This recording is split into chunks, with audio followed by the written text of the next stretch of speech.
We are live. People can see me.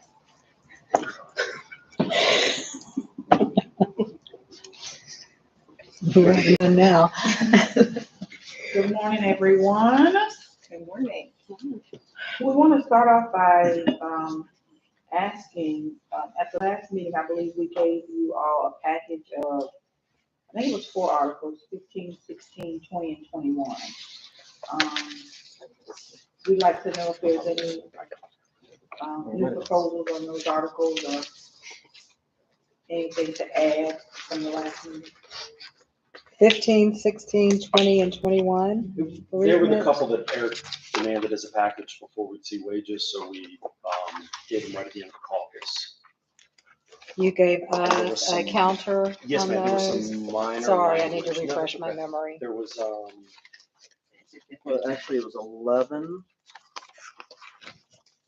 15, 16, 20, 21, and was it 30? I don't know if we did. 30 we have, 30 we have off.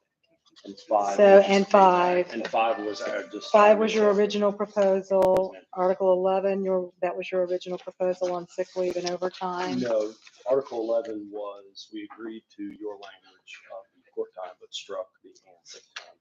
From Okay, 11 to 4. okay. And then bereavement, we wanted the language changed to and police chair, the police chief. Down on Rather than the city 15.6. And I think you all agreed to that. Well, it was part of the. It was part of, package since that it was part of a package, I think we said we would just hold off. Article 16, you all We acquiesced to were the willing disciplinary to probation. concede to that, and that was it. And then 20 was Vacation. with vacation. I think we had. I don't think there was any changes to the. You didn't have any to your changes? proposal, and the sick time, there was no changes to your proposal. Correct, but, and Okay. we likely would have TA'd off on those, but since Eric made us put them all as a package with the other language, we didn't get to that. Okay. We didn't have that opportunity. So where we are is, Article 5, we still have you all are still proposing your We have original, something, or you have a counter? well, Okay. it's the original. Okay, We'll go with that. so we can go over that, and, as for Article 11, we do not have any movement or counter on Okay. that for the sick time and overtime.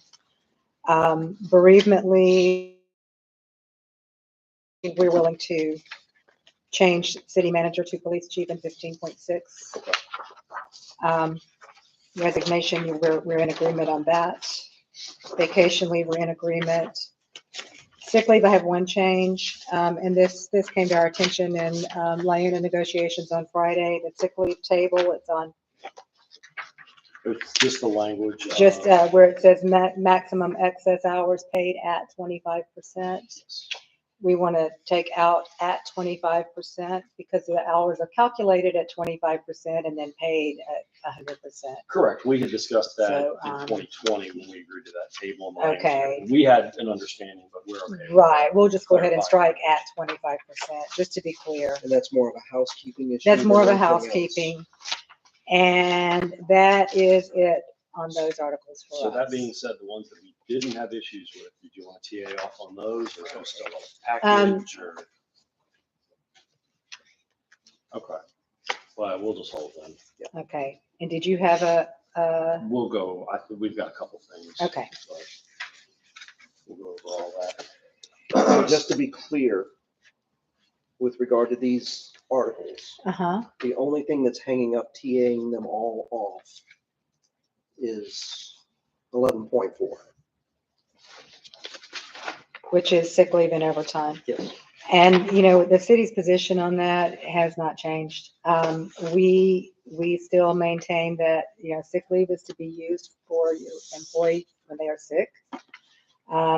We don't believe you should come to work if you're sick and put your own health and the health of others at risk. Overtime is intended to be paid on hours worked over 80 hours. We do pay for vacation. We're the only unit that's getting paid for vacation. So we are not proposing to move on that. Okay.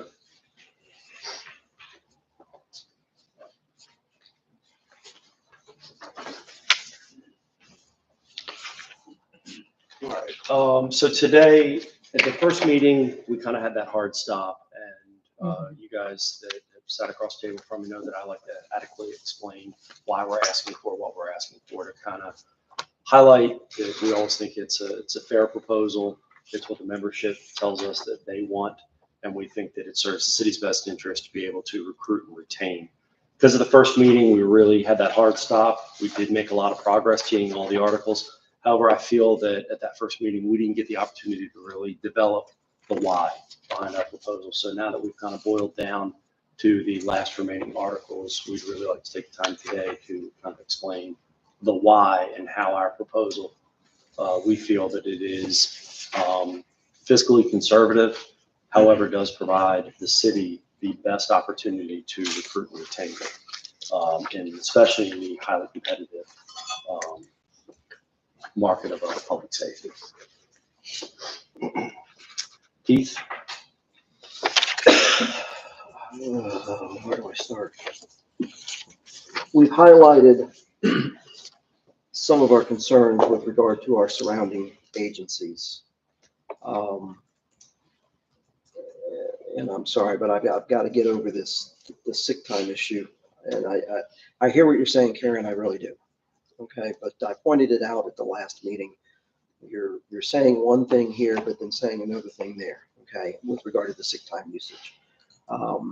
If you were to take a blind poll, meaning there's absolutely positively no way that the membership would be found out about giving their answers, and you asked one simple question of the membership: have you ever come to work sick because you had overtime on the books and didn't want to lose it? Yes or no? I would venture to say that of the respondents, the answers would be 100% yes. That's just a fact. Okay. Do I have anything to quantify that statement? No. But I've got 22, 23 years of experience working at this agency. Okay. I myself have come to work sick because I've had overtime on the books. I don't want to use it. Don't want to lose it. Okay. So to say that we encourage people to take and use their sick time, but yet going to take away their overtime, that just sticks with me in the wrong way. Anyway, I'll set that aside.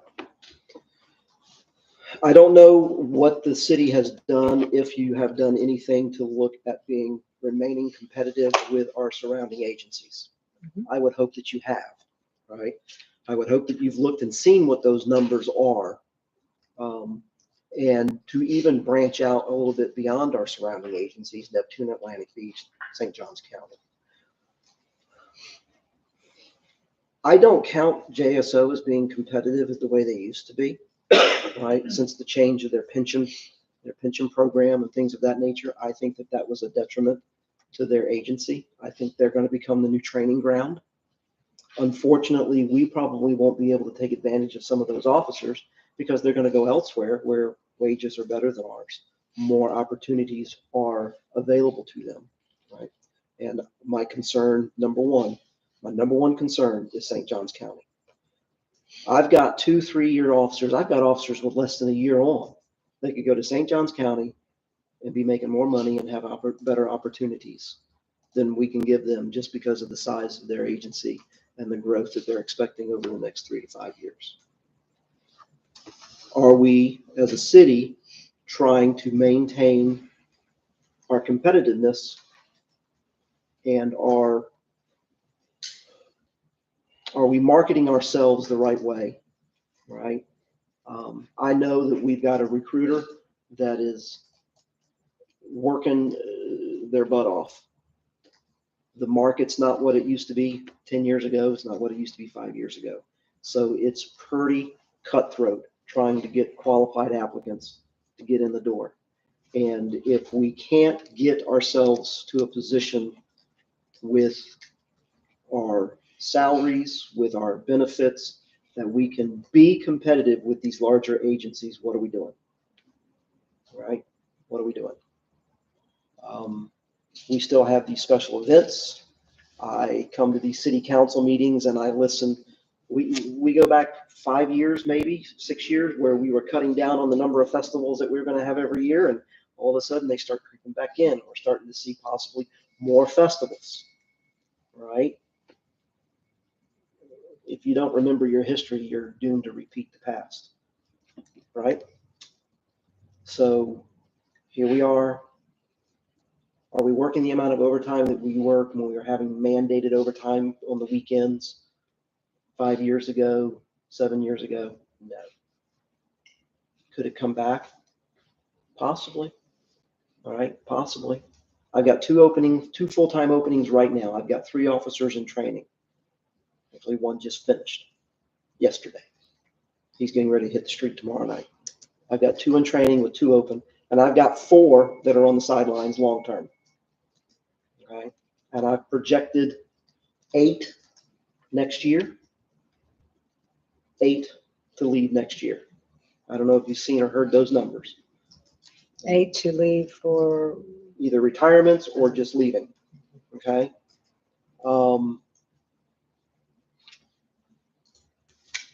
I understand we've got 2 people in the pipe right now for possible hiring, but after that, we got nothing.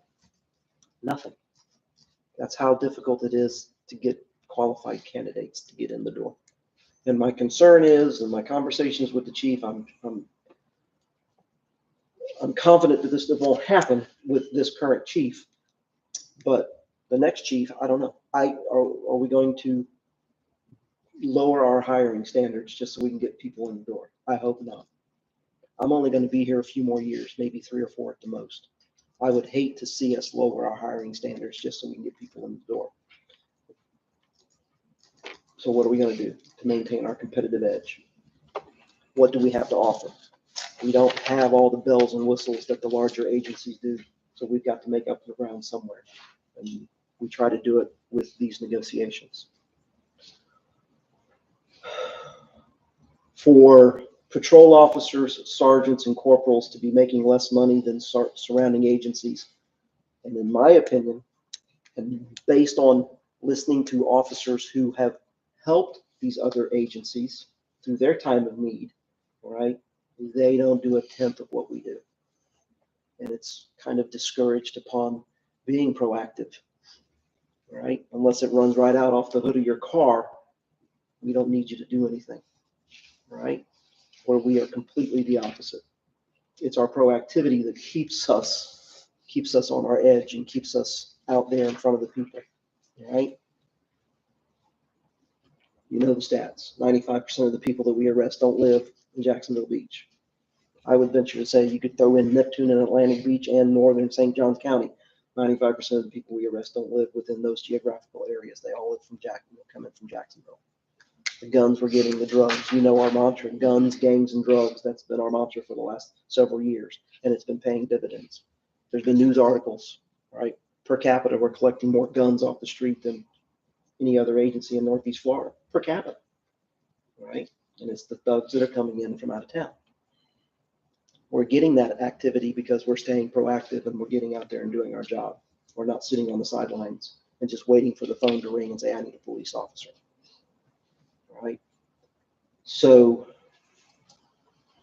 to not maintain our competitive edge with regard to salaries and benefits with our smaller surrounding agencies that are not as active as we are, is concerning to me, right?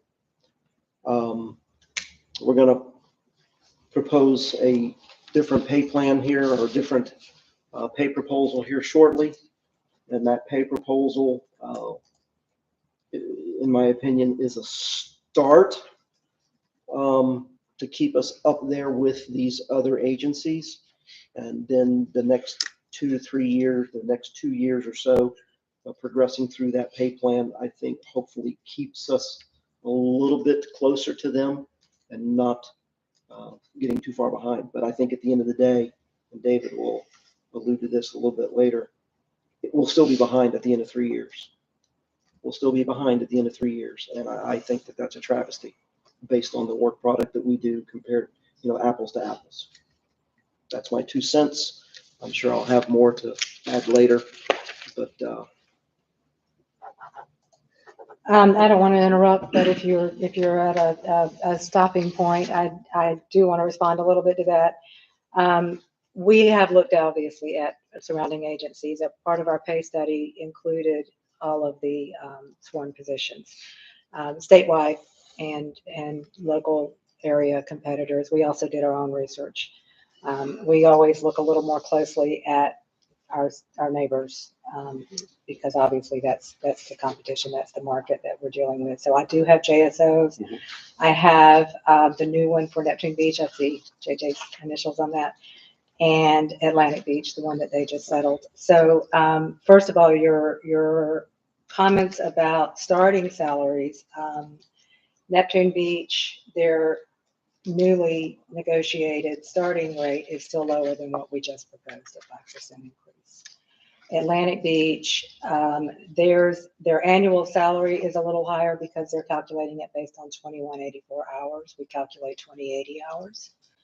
Their hourly rate, effective October 1, 2022, is $22.62. We just proposed $23.29. So if you take our proposed hourly rate times their 2184 hours, it's over $50,000. So in terms of starting salaries, we are not the lowest of all the beach cities with our 5% proposal. Now, I will concede that we have some work to do on the sergeants and corporal salaries. Yeah. Atlantic Beach and Neptune Beach both top out higher than we do for police officers, but because we have that corporal in between, I would suggest that we don't necessarily have to top out where they do for police officers. We do need to get to where we need to be on sergeants. And we addressed ours. Your original proposal Well, addressed that. We tweaked the one word. Okay, good. Tweaked that. Okay. can I swing back to what you just said? Yes. Your 2329 brings us to 50. If you multiply it by the 2184 hours, which is how Atlantic Beach calculates their annual salary. I see. So if you're comparing hourly rate to hourly rate, the 5% proposal puts us higher than Atlantic Beach. But that's calculating at 2184. Theirs is calculated at 2184. Our hourly rate that we proposed is higher than Atlantic Beach, what Atlantic Beach will be paying effective October 1. I see. So, and obviously, I'm sure you all are aware of where JSO is. They state theirs on an annual and a monthly basis. I believe that's based on 2080 hours. So effective on October 1 of this year, their starting annual salary is $50,000. So we're all in the same general ballpark. Our 5% proposal was intended to be a first proposal. We understand we have some work to do, like I said, especially on the corporals and sergeants. And so I know that you all propose adding steps at the end. I'm hoping that we can find a midpoint somewhere and restructure those pay scales. Okay. All right. So with that said, do y'all have proposals for us, or did you have some more that you wanted to discuss? Did you want to go over? No, Chris. So I'm a little bit better at writing than I am off the cuff stuff. So just a little statement that I proposed. And this is kind of based on an unofficial survey of employees, of members. The question that an employer has to answer when trying to retain their employees is, what motivates my employees to come to work? In most cases, the simplest answer is the correct one. It's money. Most workers are driven by a desire to support their families and themselves. However, there are always exceptions to hard and fast rules that involve people. And when you pose that question to the average police officer, you get a wide range of answers of why they come to work. Some will say to help people. Others will talk about more serious things like a devotion to God, service to the community, service to country. And all those answers, one thing stands out, that they are not motivated by money. They're motivated by love. They love their job. They love their community that are made up of the people. I feel that it's a fairly intuitive thing. The City of Jacksonville Beach knows all those things to be true. And any logical person could deduce that a job where a sudden and violent death are always on the table would require a life-changing amount of money to perform that job. With an absence of that money, only a few options remain to understand the motivation. The city is taking advantage of the fact that our officers love what they do and are compelled by a calling of higher purpose. The city knows the officers of Jacksonville Beach Police Department are always going to show up. If our pay is frozen, if our benefits shrink, if we lose benefits because of inflation and circumstances outside of the city's control and our control, we will still show up. Using someone's love to take advantage of them is the definition of a dishonorable act. Officers of the Jacksonville Beach Police Department will always show up. It's in our nature and it's in our hearts. Honor is not just a passive idea. It requires action. And I feel like that action from the city to honor the men and women of the Jacksonville Beach Police Department requires some emphasis on those things that are ethereal and not necessarily solely rooted in compensation. In most cases, and I understand that if you don't work in public safety, or if you don't have a loved one that works in public safety, it might be something that's a little bit outside of what you understand on an intuitive basis. But every police officer that I know, and myself personally, I am confronted by family members on a regular basis, generally when they see something in the news about a police officer getting hurt or dying under terrible circumstances. The first question they ask me is, why are you still doing this? And do you have plans to get out? In my experience, when I was promoted, that was the first question that almost every extended family member asked me is, are you going to be off the street now? Are you going to be in an office now? Are you going to be safer now? And, I normally kind of laugh those questions off to sort of dispel their concerns and their feelings by letting them know that, yes, I'm still going to be essentially doing the same kind of work, just in a different position. So I feel like the city has to sort of ask themselves, with all things being equal, with that mindset being there, what can the city do to attract and retain employees? Because you can be a police officer here, you can be a police officer in Maine, Alaska, California. You're faced with those same dangers. So someone who's compelled to be a police officer, they honestly don't care about the money. They really don't. Most of us would probably do it for free if the difference is that we have an obligation to our families. That's why we care about compensation. It's not from a place of greed or selfishness or anything like that. It is honestly for my family. If I could do the job for free and still support my family, I would. With 100% certainty, I can say that. And I can also say with near 100% certainty that most of the people that I work with would feel the same way. That's all I have to say. And I appreciate what you just said. I've been doing this since 2008, and it seems like every year that we come to the table, we're just trying to keep up with the people around us. That's all we're doing. We're not outlandish. We're not coming to the table with crazy proposals. We're just trying to stay competitive with the people around us. And I think if you go back and you look at the history of negotiations, at least since 2008, that's the track record that you'll see, right? We're trying to stay competitive. I've been married 34 years. And when I got married in 1988, I was in the Air Force, working 12-hour shifts, making no money at all. But I was working nights. And for the first 4 or 5 years of my marriage, I worked nights, 12-hour shifts. Come home, get out of the military, go into the private sector for 5 years, couldn't stand it, hated it. Went back into law enforcement because that's what I did in the Air Force. And what happened? On nights, either midnights, 5 to 3, whatever. And the day I told my wife back in 2015, I'm going to do what I can to get to day shift, she cried. She cried. Right? I finally get to day shift. I've been on day shift about 2.5 years now. You want to know what she said to me the other day? What can you do so you can be home on the weekends now? Because that's when I'm off, and you're never off. Well, I am. I'm off 2 weekends. Then I got to work 2 weekends. Okay? It's times like that as well, right? And I told her, I said, where I'm at in my career, space is limited for where I can have that 8 to 5 Monday through Friday job now. It's limited. And then secondly, I've got to want to have a desire to go after one of those positions should they become available. For the first time in my career, ever, I am contemplating going after a position, should it come available, that I don't want.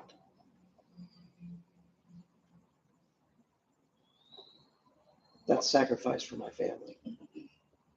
And if I got to take a position that I don't want for the last few years of my career, if it becomes available, that's what I will do. Right? We sacrifice as well. Right? We sacrifice. Hence, one of our proposals that I believe that we're still keeping on the table, the shift diff. We're still keeping that on the table. Yeah, shift differential. You know, that is for the sacrifice of being away from your family at night. Right? Mayo Chusto's wife. Somebody was breaking into their house 5-6 years ago. He wasn't at home. Why? He was at work. And she shot through the door to keep this intruder from breaking into their house. I don't know if you knew that or not. I didn't know that. Yeah. Okay. Why? Because he was at work at night.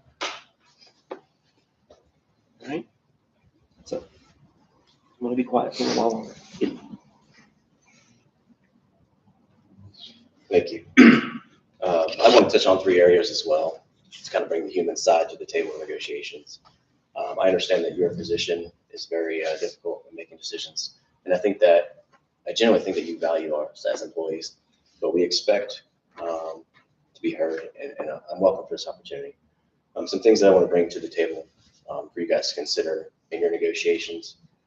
There's 3 things I want to talk about. First is the rising cost of living to live in this area of Northeast Florida. The tax of law enforcement and statistics behind that. And then I want to touch on, lastly, the impact this career has on family life. And the last one, I hope that while you'll hear it today on the drive home, is when it'll sink in again, especially men and women who wear the uniform that have small children at home or small grandchildren at home. The rising cost of living, excuse me, I have a sinus problem right now. 6% of increase in housing costs since the last year have been levied upon the American public. Did some research, and the average cost of a 2-bedroom apartment rental in Duval County collectively is $1,875 a month. With a pay proposal of $23.29 an hour, a new officer starting out would contribute 62% of his or her take-home income to that apartment, which leaves very hard financial situation for them to raise a family or even themselves. That pay forces officers to work overtime shifts just to live paycheck to paycheck. As police officers, we know that city governments and county governments are limited with budgets, unlike the private sector where we could use our marketable skills and seek out higher salaries.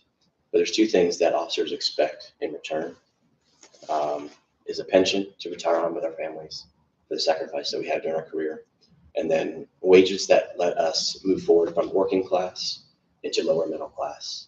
Not one officer on this stand or in this room, or those listening at home, will tell you they got into this profession to become lavish, live on Duval Drive, or become millionaires. It's a calling and a passion to a noble profession, and we also deserve the quality of life for the sacrifices that we provide to the residents of the city and the visitors that come here. Our 2 biggest supporters in this profession are children under 10 and the senior citizens. When they say we appreciate your service and they write cards and they bake cookies, that's touching and that gets us through a tough day. Many people hate us simply for who we are when they come to work. Not too long ago, a Nassau County deputy was executed in the course of his duties. Every person that puts on this uniform knows the inherent dangers and occupational risks that this profession brings. We come up, we show up anyway. Not one Jax Beach officer showed up or called in sick or scared. In fact, led by Sergeant Brown, they went to Nassau County into the woods to hunt this guy. They would do it for us. We know the risks and the dangers, but we would like to be compensated for what we provide to the city in this dangerous profession. In addition to the rising cost of living, a ballot initiative was just approved in the city of Jacksonville, which is going to increase the property taxes, which some say will increase the rental rates for folks. So that take-home pay will be even less now for folks like me that rent. If you could look more closely at the city of Jacksonville Beach, it's even more impossible to live in the city. A current check of rental rates this week showed that the lowest cost for a 3-bedroom apartment in the city, and this is one that has a washer and dryer in it, not the overhousing on the north end of the city, but a livable apartment, is $2,570 a month, which is 87% of an officer's take-home pay. It's impossible to live in the city in which we work. We get it. This is an expensive city to live in, but those facts need to be brought to the table about our worth and our value. And this is hard to hear, but I believe you guys see it and you guys feel it and you guys support us with respect to the attacks on law enforcement. But I want to share some statistics with you that just came out. As of July 31st, 2022, this year, 210 officers have been shot in the line of duty in America. And that's an increase of 14% from 2021 and a 12% increase from 2020. Hate groups, far-right wackos are attacking our capitals. Leftist groups are attacking our police officers in the street. They could very much well come here. The hatred doesn't just stop in big cities like Chicago, LA, and New York. They bring the hate and the sentiment with them when they come to our cities. We took specific training recently, and we continue to train for crowd control and riot control. There's videos online of officers being attacked with Molotov cocktails, rocks, and they're being shot and stabbed and ambushed in their cars. And we still show up because the city deserves it, they expect it, and they demand it. And all we're asking is to live and have the ability to bring ourselves up as well for the sacrifices that we deal with. There have been 46 ambush-style attacks in which 71 officers were shot and 18 police officers were shot to death. An ambush attack is defined in this study for this year, where an officer had no chance of recourse to fight back, simply just sitting in his or her car. Recently, an officer in Arkansas was ambushed cleaning his patrol vehicle outside his home. He has a take-home vehicle, and a guy in a Jeep Wrangler ran him over just because he was a police officer. He now has life-ending, career-ending injuries. He can't return to duty because of that. We have a brother who can't return to duty because he was shot. We still show up in defense of him and in defense of the city. We think about him often, we pray for him, but we know that could very likely be any of us. And it's not on Monmouth, and it's not on 45th, it's here in Jax Beach. He was shot just outside Waffle House. I was there. Not too long ago, we rushed to the scene of a shooting involving armed felons outside the Bricks. I work in downtown Cape and have a good working relationship with the businesses in this area. Corporal Carter does too. I spoke with the folks that were in Bricks that night. They hit for cover, and they gave their gratitude because when they looked up out the window, when the shooting stopped, they saw Anthony DeLeo and other officers running in, plugging bullet holes, removing guns off these felons, locking down the crime scene. We've had several homicides now in this city. These things are coming to our city now that may not have been here in the past. This is a daily reminder that we have when we suit up, when we come to work. These statistics don't track the physiological damage and stress on our body. We now wear smartwatches, a lot of us, and when that alert tone goes off to indicate a violent crime or a response that requires a quick response, our heart rates skyrocket simply by that tone of that thing. The health impacts of this career are lasting into our retirement. Many officers don't live beyond 10 years after retirement. So it's affecting officers' health, which is taking away from folks who want to get into this profession or stay in this profession. Across the country, many officers are retiring early to be home with their families. They've sacrificed a lot. Young officers who are coming up are sacrificing a lot, and we're simply asking for compensation. That we feel we know our worth, and that's why we're asking for these. In a moment, we'll release the pay scales that we're asking for. These are not raises for us. These are cost of living adjustments that allow us to take care of our families and not pull our kids from jiu-jitsu and be there for them, which they deserve. Like Chris said, we show up no matter what, day in, day out. I'm honored to be employed for the men on this table, these sergeants, and in the room, and work alongside the officers that we have here. And we compared pay to Atlantic Beach and Neptune Beach. But I'm going to be cocky here for a minute. Our service and customer service and work product excels these agencies. We have better response times. I think that our work product is some of the best in Northeast Florida. And again, we know our worth, and that's all we're asking for, is to be considered when you guys make your decisions. And lastly, and most importantly to me and many men and women that have children in this profession, is that it takes a toll on our kids. I have 2 young kids, and they're conditioned now more than ever that their mom or dad, their dad, me, and other families, that their parents may not come home. And that's a dangerous thing for our children. I dropped my kids off at school today. And when you leave your kids to go into this profession, that's in the back of your mind. But you show up anyway. And we do it because we love this profession. We love this city. I believe if we polled the city, we would have a high approval rate from the residents and the visitors that come. We're professionals, and we want professional pay. We're willing to negotiate on other things, but this wage increase is reasonable. I think the city, we don't have any documents that show it's not reasonable. We're willing to look at that. But for the sacrifice that we give and our families give, we ask you to consider that. All too often, we're called away from dinners, birthday parties. We miss out on a lot. I know you know this. In every contract, this could come back up, but it should be brought up so officers don't fall behind. We value and prioritize our families, and we just ask that you prioritize public safety as well.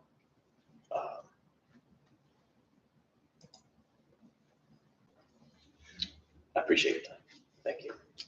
We've lost, in my time here, we've lost 2 retirees in less than 5 years from the day they retired. 2 that I know of, just off the top of my head. Right. Allison Cook and Manuel Killis. Allison was retired less than 5. Manuel was retired less than 2 when he passed away. The life expectancy of a police officer after a 25-year career, right, is abysmal. We've had some success stories. Danny Brown, Richard Eckers, Sam Owens, God bless them, right? God bless them, right? But stress and strain that Scott was alluding to, the physiology that your body goes through with the stress, the cortisol, the adrenaline, the blood pressure, that takes a toll. 20, 25, 30 plus years. Your body's broken. You might not look broken, but it's broken. Okay? The last thing Allison said to her husband, I don't feel good. I'm scared. And she died. 30-year career. Gone. Less than 5 years of retiring.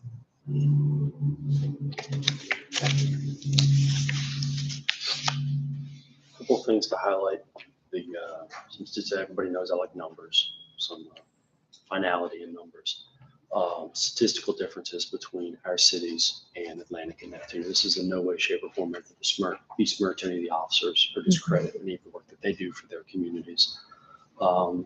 Jacksonville Beach is twice the size of Atlantic Beach and land area and over 3 times Neptune. Even when you combine those other 2 cities, we are about 1.25 larger than they are. Our population is over 1.5 times that of Atlantic Beach and over 3 times that of Neptune Beach. Again, even if you combine them, we're 10% larger than those 2 cities combined. Our growth from 2010 to 2020 was double digit, at almost 12%.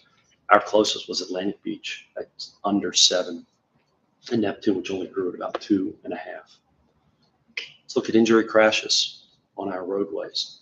In the past 5 years, we had 1,100 crashes. Atlantic Beach only had 267, Neptune 199. We're at over 5 times either of those cities. Fatal crashes on our roadways. We've had, unfortunately, 15 people lose their lives. Closest is Atlantic at 4. Neptune hasn't had any in 5 calendar years.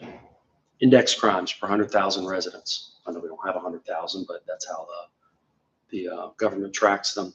We're at 3,600 index crimes, and those are the serious crimes, if you will. Closest was Atlantic Beach at only 2,100, with 1.5 times the crime rate of Atlantic Beach and almost 2 times the crime rate of Neptune Beach. Arrests per 100,000. I don't know if this is a shocking statistic, but Jacksonville Beach is one of the top in Florida for the number of arrests per 100,000. We had over 5,800 arrests, where Atlantic Beach only had 1,800, Neptune 1,200, over 3 times Atlantic and 4 times Neptune. That's the burden we put on our officers. And lastly is the accreditation. I know this has been brought up several times. We're the only one of the 3 agencies that carries CALIA accreditation, the more stringent and national, as opposed to the CFA, which the other 2 agencies do carry, but is Florida only. So much so that CFA, if you carry CALIA accreditation, it's pretty much a rubber stamp. So we could be CFA accredited because of all of the work that we do maintaining our CALIA accreditation. The next numbers I'm about to go over, please remove the individuals from. This is merely to highlight staff and council's obvious belief that there are differences in the executive and skilled positions between the 3 cities. City manager's position here in Jacksonville Beach was over 30% higher than Neptune Beach's. The assistant city manager position pays over 24% higher than that of Atlantic Beach. That isn't even a position in Neptune Beach because of the size and scope of our city. Public Works, over 30% higher than Neptune. The CFO, 17% higher than Atlantic, 37% higher than Neptune. Chief of Police, Atlantic Beach gets paid 1% higher than Jacksonville Beach, and Jacksonville Beach gets paid 2% higher than Neptune. That was a very shocking number to find that there is really not that gap in public safety. Parks and Recreation, 20% higher than Neptune Beach. HR, over 30% higher than the other 2 cities. Public safety is a skilled workforce. It has to be. We make split-second decisions that involve constitutional rights, unfortunately sometimes taking deadly force. The proposal that we're going to go over, yes, Karen, you did highlight that we do get up to 50. Your proposal did get up to 50,000. That's in year 3. We cannot wait 3 years. The amount of time it takes to recruit, hire, and train police officers it's a very, very, very long time. And we cannot have a 2-year drought. And if we look at the 3rd year, those other agencies, I believe Atlantic is going to get 5 and 5 in years 2 and 3. JSO is going to get significantly more. So we're going to find ourselves even further behind. Again, my point was, if you take our proposed at just the 5%, our opening proposal, and multiply that by 2184, it's over $50,000. So our year 1 is higher than Atlantic Beach's year 1. So we understand what you're saying, that your hourly proposal is equivalent to their work schedule. It's more than. Okay, more than. More than We that understand. they just agreed on. Okay. So we'll go over, we've got 1, 2, 3, 4, I think, articles aside from the package of last time. I guess 5 was still in that package from last time, which was no change from our original proposal. Right. Major reason for that is your proposal, the 3 people sitting at this table work nights, Mhm. offering me to conduct negotiations during my regular schedule. Doesn't affect 3 out of 4 of us, and I'll be honest with you, giving him 10 hours every 3 years, that's, And I don't, the city is not, we just don't believe that we should pay you all for union, to conduct union business during working hours. well, then I don't think the city should send people to Florida League of Cities on. That's for city business, not union business. No, I There is understand a that. difference.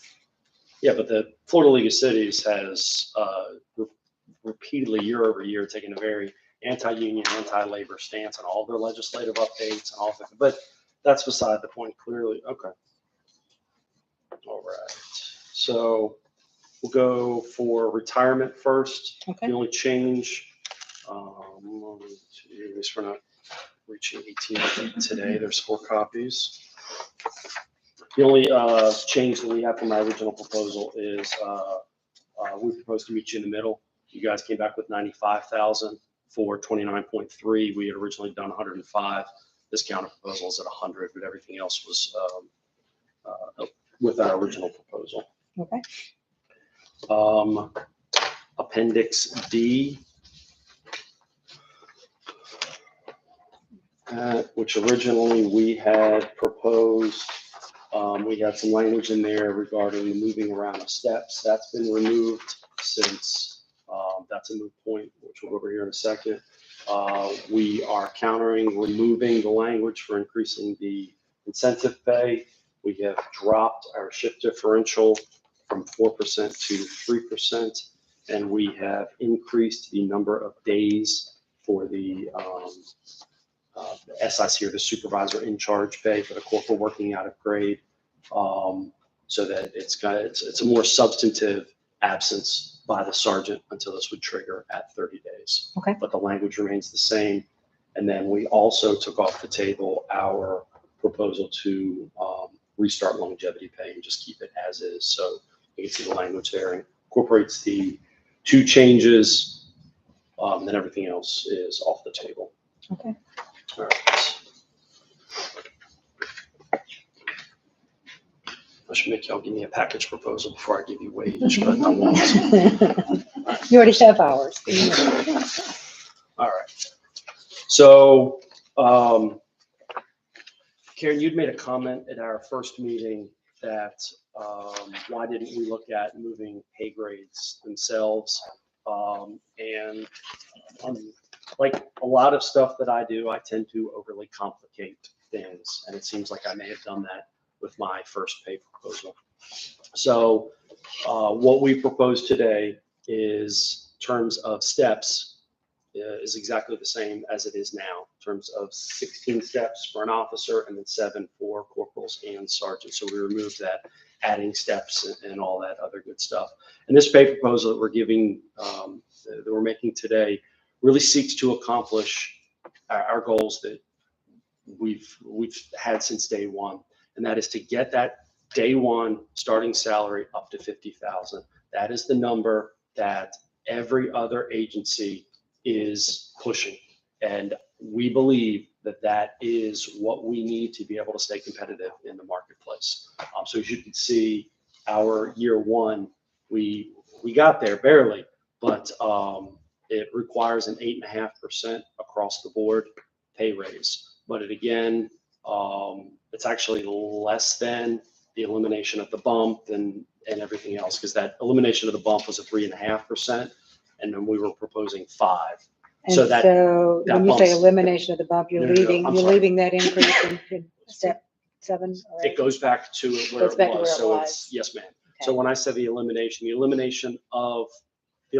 our first elimination of the first step, so the double negative. So by taking out, going from the step 1, that was a 3.5%. So this pay proposal that we're giving is actually less, if you will, less of an impact right out of the gate. The other thing that we need to do, and you did address it earlier, is we need to, and we are,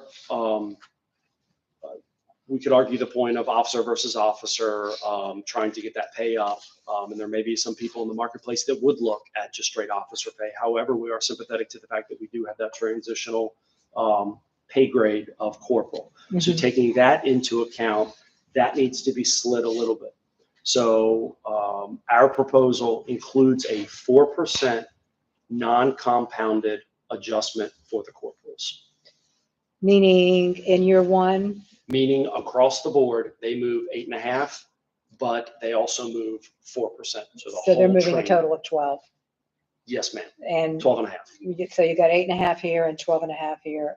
And then we'll go over And then- sergeants and okay. second, because that one Okay. also had a different. Again, we looked at them. So again, Karen, you had made the comment, so we looked at the numbers Mhm, and it seemed to simplify things, mhm. but it accomplished our desired goal of making sure that that corporal pay does stay higher than officers as we look at it. And we tend to look at things in year 3, because that's what we can forecast from the others. Okay. You have a Okay. question? No, I think I got it. Okay. Then the sergeants will move 8%. And again, 8. that So you got 8.5, 12.5, Yes, ma'am. and 8, 16.5. 16 So and a it half. is and 8 in additional. addition to the across the board. Okay. Okay.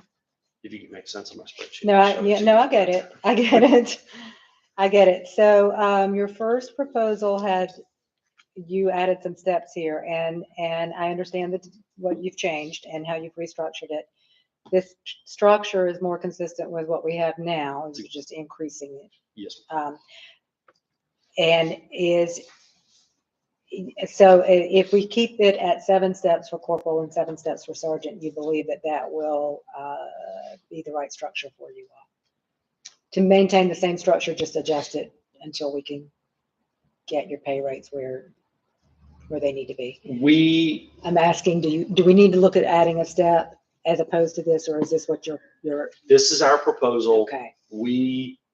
It accomplishes the same. We felt Mhm. that adding a step Mhm. was a way to kind of defer rather than, make that one time. So Right. whereas I think we were adding, and actually I'll also let you know, 8% is down from what our initial included a 3-step, a 3%, a 3%, and like a 1.4%. So it was cumulatively. It was 9.65, your correct. original proposal. Yes, ma'am. Yeah. So this brings it down a little bit, but just looking at, and again, not hourly, this is just raw numbers, but after that 3rd year, that would put our starting for officers at 53.8. That would keep us above Neptune and slightly behind. We're still about 590 behind Atlantic. And then the maximums, it would, again, assuming corporals, it would put us about 3,000. I'm sorry, about 6,000 over Neptune and just a shade over Atlantic, about 1,700. And then for sergeants,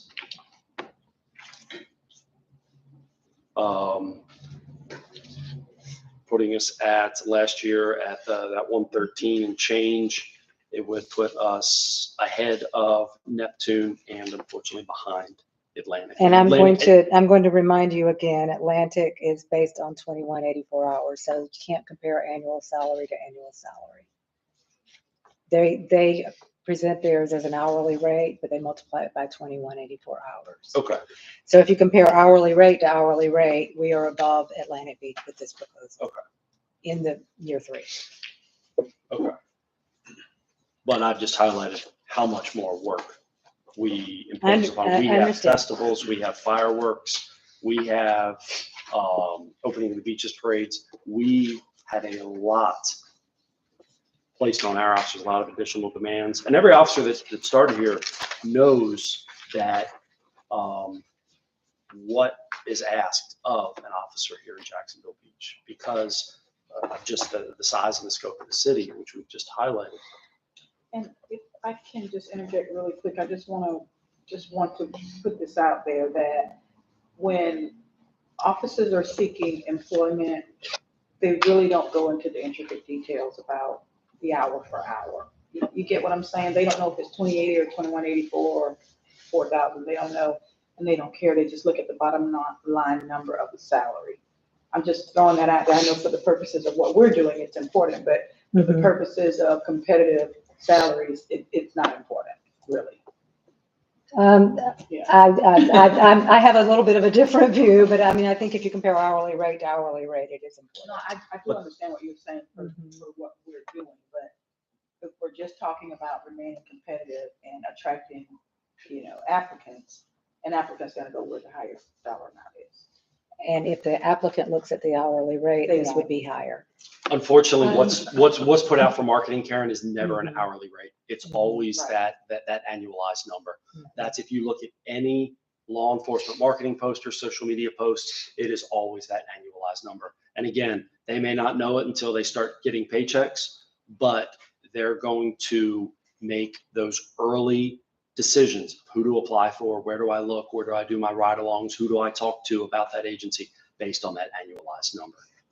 So again, we're understanding of the hourly rate and everything, but on face value, what we can push out, what we can allow our recruiter, the city to push out, it's a lower number.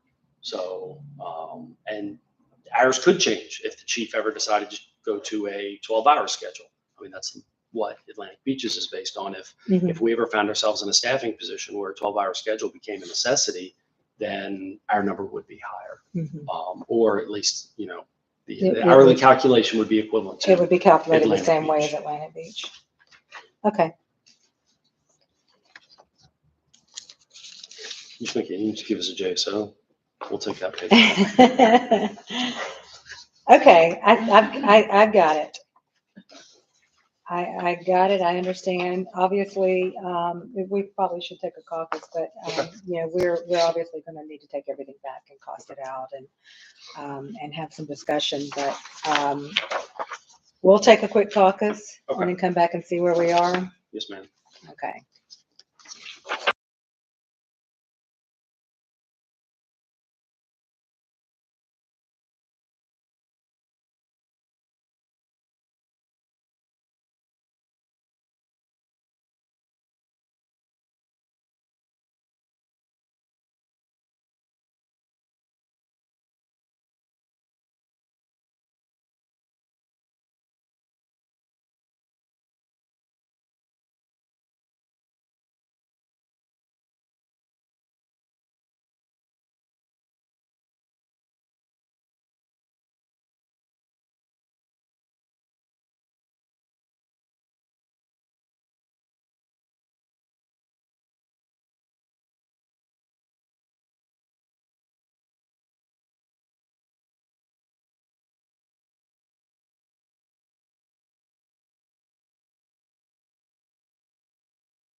drop it in and cost it out.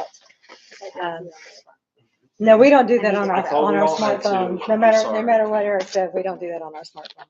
We need spreadsheets for that. So we will take a look at your wage proposal. I appreciate that you're at least keeping the structure more consistent with what we currently have. It'll be a lot easier for us to come back next time with likely a counter proposal on that. Position classification and pay plan. We'll take a look at it. There may be something that we can do here with the acting sergeant pay, but we're gonna need to. So that, correct me if I'm Look wrong, at so that, the best we could find was an old personnel directive from Mr. Forbes dated, it was 2010. Okay. And that, correct me if I'm wrong, is in the non-union managerial plan, correct? 14 out of class. No, I think the only thing I can recall in the non-union plan is when a sergeant is promoted to commander. Well, I don't think it calls out, so this was the old directive that we had. And that's an acting professional. So we in our current obviously, plan, it and looks like some of that language was incorporated at some point into the managerial pay plan. We're just looking to fix it into ours. And again, that's why we put we figure the easiest way, since we do have fixed steps and we have the pay grades for corporal and sergeant, just move them over to the number. And then again, we did increase from 15 to 30, because that 30 days, you cannot run away from an evaluation as a corporal. You're going to get the notification from HR that it's due, that you have to do it. You get them about a month in advance. So if the sergeant is going to be gone, which we're going to know well, the chief's going to know about well ahead of time of that absence. You know, that's, we don't, because it happened. It has happened for years. We've made, Twice last year. yeah, it happens a lot. And the city administration was made aware, or I'm sorry, the police administration was made aware, and they were not willing to do anything. So that's why we want to make sure that it's in the contract. Okay. Okay, can I keep this directive? Yes, ma'am. We have a All right. copy. Sure you do. So we will cost out wages. We'll come back next time. On everything except retirement, those other articles, do you want to hold off on those, or do you want to try and TA any of those? We'll hold. Would you bring us clean ones next time? Yeah, Because that I was know some of for them would have been marked up. 5, I remember which ones they were. Yeah, 5, 11. So next time we can try to see if we can TA those. Yes, ma'am. Okay. As for retirement, Ashley has, well, I'll just let Ashley speak for herself, but she's done a lot of work on costing some of these things out. And I'll let you, if you don't mind, let them know what you have found. Sure. So I'll start with the chapter monies. I went back and did some research on the chapter monies, kind of the legislative changes over time regarding them. And kind of the spirit and intent of them is really to provide a healthy pension plan and healthy retirement to public service officers. So the kind of the language in the legislation says the intent of the chapter monies is to provide an additional benefit beyond what is statutorily required. And so the city's position is if the union wants to take a portion of those chapter monies and apply it to, your request to put it to the active retirees, then we have to come back and revisit those additional benefits that were in there, which is the 3% multiplier and the 90% cap. Because right now our general pension is at a 2.5% multiplier with a 75% cap. Now the state statute says 2.75% multiplier. And so that would be the minimum that we would want to revisit if we were kind of consider reallocating the chapter monies. So I'll just kind of sit and leave that one out there and then move over. Sure. Did you just indicate that if you don't get the chapter money, you have to consider reducing the multiplier to 2.75? So yes, because that's what the monies are intended for, is a benefit above the minimum requirement. And that's what they've always been used for. So if the city no longer receives them, we would have to generate that revenue from some other source or consider adjusting the benefit level.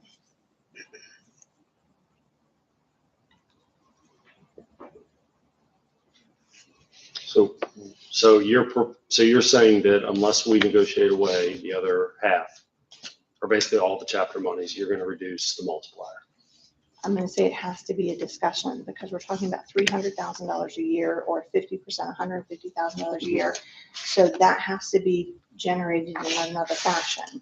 So it's either kind of adjusting benefits, which would mean the employer contribution will go down, or we would have to figure out how to raise the revenue from some other source. How much money did the city get in ARPA funds? So the city got $11 million in ARPA funds. Plus the Duval County allocation? So 14 million. How much of that to date has been allocated to public safety? The City of Jacksonville funds have helped to offset the cost of the police vehicles. If you'll remember, the city purchased 15 police vehicles this year. I don't negotiate for police vehicles. How much have been put to public safety personnel? No monies Zero. from ARPA has been used So for personnel. $14 million, zero has been put other than buying some cars. Correct. There's your money. Found it. Well, I kind of see things differently. I think we're planning when we put a budget together, we're looking into the future, at least 5 years with the CIP plan. And, when we talk about benefits levels, we're looking at a 30-year horizon. So although, the ARPA proceeds have been very good for the city and every city in the United States, they're a one-time source of revenue. And so we're matching that one-time source to one-time projects. Primarily public works projects. Yes. But yeah, the city's made it pretty apparent that they're not prioritizing public safety in the allocation of the ARPA money. We're not using it to pay salaries. There. And Okay. again, that's just sound financial management. We don't use a one-time source to pay for ongoing operating expenses. Any other changes to the pension? So with regard to the COLA request, I spent a good amount of time researching that and trying to figure out kind of what the impact is. And so I read some articles. I looked at the kind of past practice of other cities that have COLAs and kind of COLAs in general with regard to public pension plans. And actually one of the things I found is that when pension reform happened from like 2009 to 2014, one of the primary ways public pensions found a way of kind of maintaining sustainability is to address the COLA.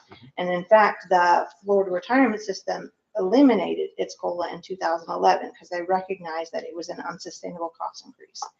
So then I looked at the 5 most recent retirees that we had, and I applied it and said, okay, what if we had this COLA in place? And I found that it was going to cost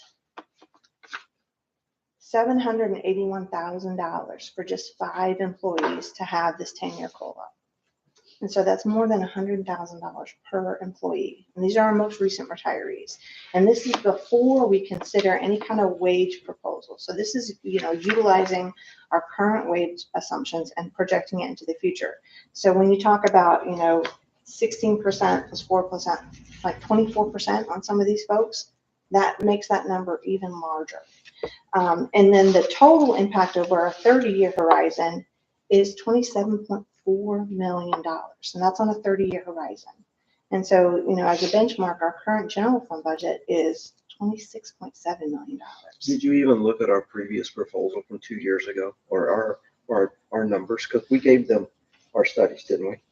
Yes, we did. I can go back and look at those. And I our didn't studies- look at that for this. David, please correct me if I'm wrong, but our studies showed us increasing our contribution rate to offset that COLA. And then also it was not for anyone that was already currently in the pension. It was for I mean, is that, so moving forward. we didn't, so that, Yeah. yes, our COLA, the pension package that we put together and proposed 2 years ago was a completely different beast. It had a lot more, but part of it is we did, along with the COLA, offer an increase in the employee contribution.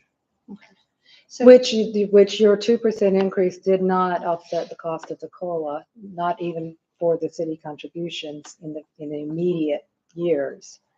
And what Ashley is trying to explain is we're not only talking about an increase to city contributions in years 1, 2, and 3 of this contract, but ongoing. The curve is. So this is our current curve in blue, and as if we applied this 10-year COLA, that would be that in orange. And so in the 30-year window, we'd be increasing contributions by more than 50%. But that graph there, are you illustrating it with all current retirees or retirees once a COLA is put in place and it only affects those members? Which is it? So I looked back at the 5 most recent retirees to get a sense of the number, but then I looked at who our population is, and on average, our employees are retiring with 20 years of service. And so this is going to apply to more employees than not. So to answer your question, though, she did not apply this to anybody who's currently retired. No, this is a This would projection of only the be employer contribution, prospective. what we're seeing as kind of the actuarial determined contribution over time, and kind of doing a trend analysis looking forward. But like I said, this analysis does not include any kind of wage adjustments. And so this is the status quo. And we're looking at a potential 24% increase to some employees. So I had a thought and lost it. Sorry about that. No, it's good. One thing to point out, and our advisors tell us, and they remind us every time we have the discussion, a COLA is the most expensive thing you can do to blow up your pension plan. And that is why we have, 2 years ago and this year, this is why we proposed that sunset COLA. We spoke with the actuaries before we even brought something to the table 2 years ago. They told us that COLAs are the #1 killer of pensions. They are the #1, that it kills that funded ratio because you have to take it out to mortality. So again, in discussion with a lot of other bargaining units across the state, tons of ideas that they have, the way that they structure their COLAs, this we found was the best COLA to provide the biggest benefit to our members, but also protect the city because it's that 10-year. You're done. And then by the time, assuming they retire at 55, 65, Social Security kicks in, and that COLA can, maintain the value of their dollar for dollar as the COLA from the city sunsets. And I appreciate that you all tried to find the least expensive COLA that you could, but the fact is it's still a COLA, and we're still looking at these costs, even with a 10-year sunsetting COLA. Not every other agency also participates in Social Security, and you all, Correct. do And that's- contribute to Social Security. Yeah. So we consider that a dual benefit. And our employees are also contributing to Social Security along with the pension plan. So we have an interest in trying to keep your contributions where they are. We don't want those contributions to have to go up if it's not necessary. That is a burden on our employees to But expect them to if- contribute more. I understand that, but if my members are willing to contribute more for the, realized benefit later in their retirement of that COLA, is that you guys didn't even look at an increased contribution from the employee rate that would bring it closer to a net zero? That wasn't part of your proposal, but Well, I would that's- suggest that if there were to be an increased percentage, it would have to be a whole lot more than this 1% COLA. Your percentage increase would have to be, That's what I'm asking. Can y'all come back significant. with a counter that would be more amenable to the city that we can take to our members to say, what is a COLA worth to you? Is it worth an extra, 1.5% to 2.5% of an employee contribution that would bring those graphs closer together? We did not cost it out this year, no. I know that you all brought it to us last time with a 2% We did, COLA but and a that 2% increase. that had But so much going again, on. there's so much going on, and that it's not a 1-for-1 increase, obviously. It would be a significant increase in employee contributions.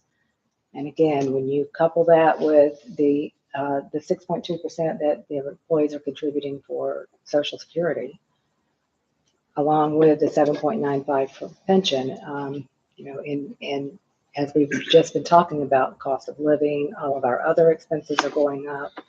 It's quite a burden on the employees. So no, we have not costed it out to see what it would take to offset it in employee Okay. contributions. But I would suggest that it would be burdensome for the employees. Okay, but again, that would be up to them to. That would be up to them, decide. but we have not costed that Okay. out or asked the actuary to cost it out in that way. But I would just mention, an employee that's retiring from the city of 20 years of service has also got 20 years of service in Social Security. And there is a COLA within Social Security. So the federal government has decided to fund that. So in terms of kind of a diversified retirement plan for someone, they're receiving Social Security, a pension, and then any independent savings they might have. That's if they're able to start drawing Social Security immediately. I mean, there's most likely going to be some gap from the time they retire to the time that they're starting to draw Social Security. And even if they start drawing Social Security early, right, there might be some gap. That's what David was mentioning a while ago. The sunsetting 10-year COLA is designed for that officer employee that's going to retire at age 52, 53, 55 to get them to that Social Security age. Not everybody's going to be like me where I can retire and day one I can start drawing Social Security, right? That's because I'm old, okay? I want these guys to get out of here while they're young. I do want to circle back to one thing, so don't forget about me. Keep going. So with regard to that, I wanted to go back to, the $780,000 that I costed for the 5 recent retirees. That was assuming a life expectancy of 80. And so actually right now, 12% of the participants in our retirement plan are over the age of 80. And so that 780,000 just for 5 people is like the best case scenario that we would see. So when I say this is going to cost, $27 million over 30 years, that's where we have to look at like what is the best thing we can do? And the best thing we can do is keep our promises for the benefits we've already agreed upon. And so we want to make sure we have a sustainable plan. But that's 27 million over 30 years. You said 30 years, right? Yep. Over 30 years without any additional contribution from the membership. That's Additional. 27. But that's not based on the wage any No. wage increases. No, that's at like the all. best case scenario. Yeah. And so when we look at what is a sustainable plan, a sustainable plan doesn't add benefits. So that's why, I'll be honest with you, that's why we proposed what we did. The share savings is money that it's given to us from the state. Okay? You just said that I have 12 retirees over the age of 80. That is 12 retirees that are living on $1 of what it was worth 20, 30 years ago when we were buying gas at $1, a gallon of milk at $1. That's why we were carving out those chapter monies, agreeing to split them with the city. Not even asking for all of them, but agreeing to split so we could give them some sort of a quasi-COLA. That's what it was designed for. I'm pretty sure the city can find $150,000 to make up for the splitting the Chapter 185 money with us. Or correct me if I'm wrong, is the council not prepared to offer a $500,000 early completion bonus for the roadway contractor for the next phase of the construction project? $5,000 a day, 100 days to shorten that duration of that project from 800-ish down 100 days. Was I incorrect in listening to that in the council briefing? Does that sound right? I don't recall the specifics. Well, then go of that. back and watch a council briefing from about 2 months ago where it was a lengthy discussion about Is that an ARPA project? giving. All the most recent ones have been ARPA projects. Basically, the consultant said that if you offered an early incentive for finishing a project, that you were likely to get more bids. That's $500,000. And the discussion at the briefing was nothing more than the convenience, $500,000. If you don't offer that roadway bonus, it's a bonus for finishing early. My background's in construction. If you could find 100 days in an 850-day schedule, your schedule was jacked up and fluffed to begin with. And they did not come to the table with their best schedule. There's your $500,000. And that's 50,000 over sharing. And again, that was a easy way for us to give those retirees a quasi-COLA, just something to make up for the fact that they don't have the day they retire, that dollar's fixed. Yes, I understand they do to get Social Security, but that makes up a small portion of. And when you say that you took the last 5 retirees, I would like to point out Those were, I believe, 3 executive positions, 2 commanders and a chief. So those numbers are going to be inflated when compared to the last 5 retirees included just 1 sergeant and 1 officer. So I went back further than 5 years for an officer position. Okay. And that was $70,000 to $100,000. 70 to And 100. I looked at a retirement couple benefit? officers that were Okay. older than 5 years old, and they were officers, not corporal, sergeants, or commanders, Mhm. and they were $70,000 to $100,000 each. Okay. But what I'm saying is that the last 5, those are heavily weighted toward the higher end of the pay spectrum. So that's kind of a worst case, if you will. And so to touch on this, roadway project, I just want to point out that if ARPA funds were not applied to that, that would be a water sewer project. So that's an entirely different business unit than what funds the police. The police are funded out of general fund and tax revenues. Okay. Which have gone up considerably at the ad valorem. Sales has not been really touched like we were told 2 years ago with the doom and gloom. We were said, basically the city's falling off into the ocean and nothing's going to be here in 2 years. So you have to take a 2% or 1%. That didn't occur, which we're very thankful for Jacksonville Beach being able to weather the economic storm. But all the economic doom and gloom that we were sold 2 years ago never really transpired. And in fact, Jacksonville Beach has seen amazing growth, both on the property tax side, the revenue side. I mean, everything seems And to be. amazing growth in expenses as well. Well, and the city was debt free due to a lack of investment in its infrastructure and its people, plain and simple. And unfortunately, I feel that now you're having to pay the dividends of cost cutting in every corner for decades. I'm not sure I agree with that, but we are certainly faced with the same cost of living increases and construction cost increases that the rest of the world is dealing with right now. And that's what's driving out a lot of our expenditures up so much. So if I could go back to the taxes for just a second. Mhm. So in 2020, when we were having this conversation with the union previously, the state was withholding 50% of all of our tax revenues. And so their position was, we're going to hold this until we figure out what was going on. Mhm. And so we didn't see some of our tax revenues in 2020 until 2021. And we didn't know if the state was going to continue to do that as it recovered. So that's for the sales tax and state sharing tax revenues. With regard to ad valorem, yeah, we're experiencing tremendous growth right now, and it's wonderful. But we all also remember 2010 when we had a huge decline in property values, and it took us 10 years to recover back to the same property value in 2010. Now we've been growing since then, and it's been good, but we also have experience knowing that we cannot trust ad valorem taxes alone to push us into the future. So we are focused on trying to sustain a pension plan, a defined benefit pension plan. Obviously, we've seen the agencies all around us shutting down their pension plans. Both Atlantic Beach and Neptune Beach do have their defined benefit plans. They don't have COLAs. So we are forced into a position where we need to sustain what we have, or look at how we might have to, as Ashley said, find another revenue source or reduce benefits. Okay. I believe Neptune they do fund the shared savings with chapter monies for the individuals. I don't know about that. I know they Okay. don't have a COLA. But they do use some of the chapter money to fund a share savings plan for the active members of the plan. And I believe Atlantic was trying to negotiate a COLA in this contract. I don't know. They're not. No, in fact, Atlantic Beach just negotiated to raise their multiplier to 3% at the end of next year. Okay. So they're still at a 2%. Okay. So again, I know that you're aware of how many pension plans have shut down and closed down, especially those that have shut down to new entries and then opened up a defined contribution plan. Correct. Instead. We don't want to be in that situation. We want to keep the benefits that we have. We believe it's a good benefit. It's a solid benefit. It's sustainable at this point.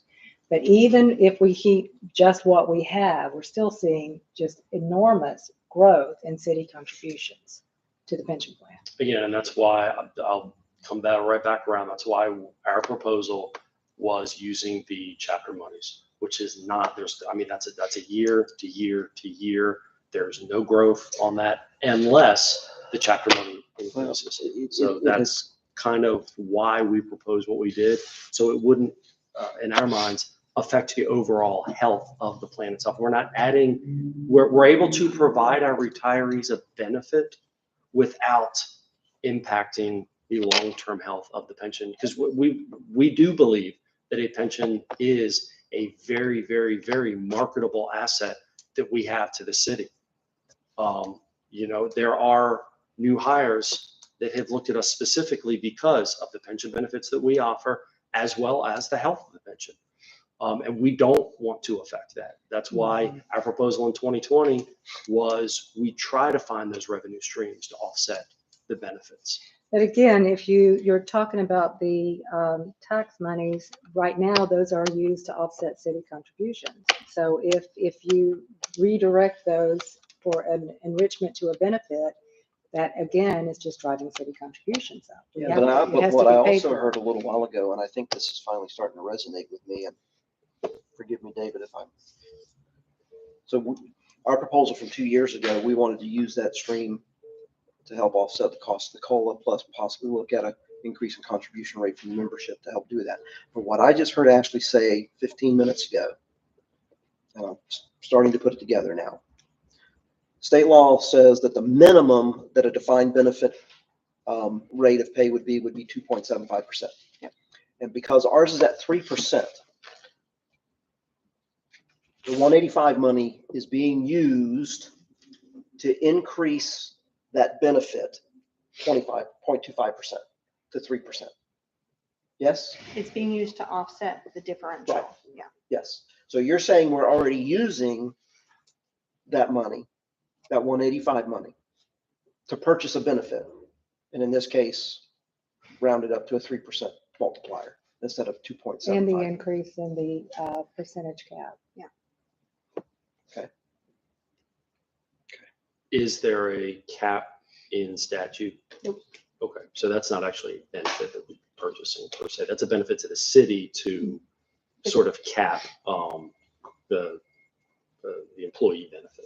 It's a differential. It's in addition to what we offer our general pension. And so we look at those, like what's better. I don't, again, it's apples to oranges. I mean, Scott highlighted earlier the intrinsic danger to this profession is not, and again, it's not to belittle any of the employees of the general, the LIUNA side, but I come to work for fear of being ambushed, constantly looking around. If I hear somebody, and that's, I don't think it's apples to oranges. Please don't compare our pension to, you know, the LIUNA pension. Because I think that the point that she was trying to make is you already do have a richer benefit than our other plans. Would you agree? But again, and I understand that, but we have the same responsibility to keep all of those plans sustainable.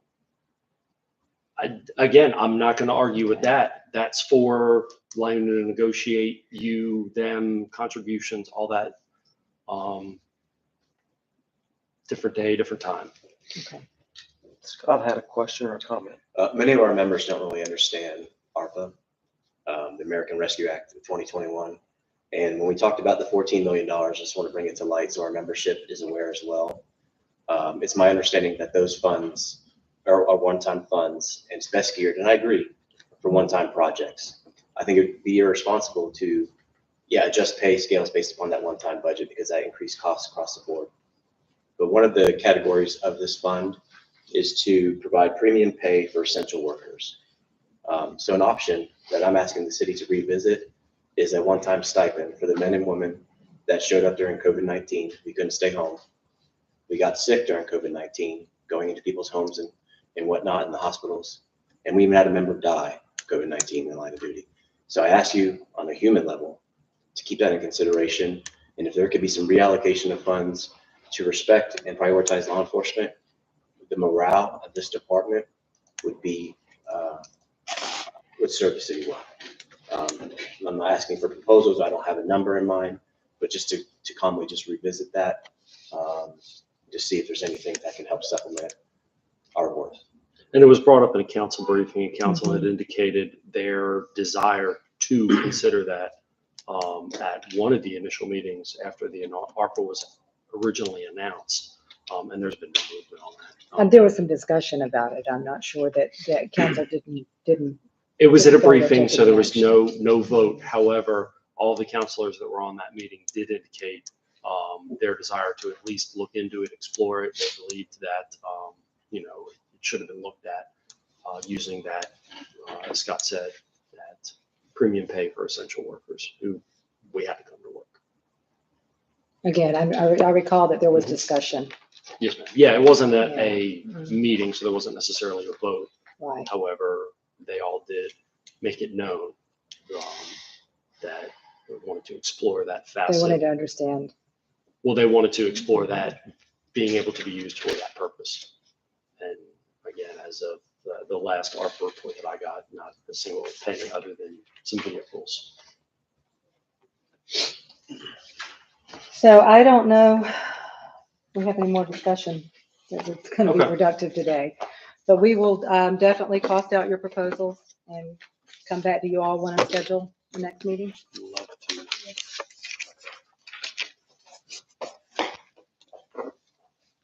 Because unfortunately, as the contracts get ratified around us, Yeah, I understand for recruitment especially. yeah, and I've It's got it's employees becoming sitting on critical. the fence, so.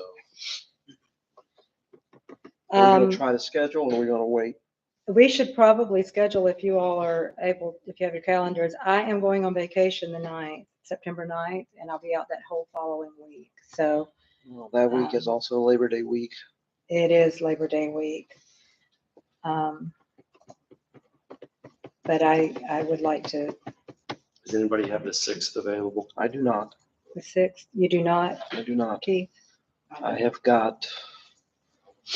Oh, well, actually, I 7th, do have 8th? the 6th available, just not until after, about 11 o'clock. I have got an 8 a.m. and an 11:15.